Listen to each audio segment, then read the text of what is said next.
पंतप्रधान नरेंद्र मोदी यांनी काल स्पेनचे पंतप्रधान पेड्रो सँचेज यांच्याशी दूरध्वनीवरून अनेक द्विपक्षीय मुद्द्यांवर चर्चा केली।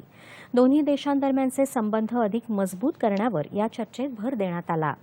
भारताच्या G20 अध्यक्षपदाचा एक भाग म्हणून स्पेनसोबतचे संबंध अधिक दृढ करण्यावर भर देत असल्याचं पंतप्रधान मोदी यांनी सांगितलं। पंतप्रधान मोदी समवेत सकारात्मक चर्चा झाल्याचं सँचेज यांनी एका ट्विटमध्ये म्हटलं आहे।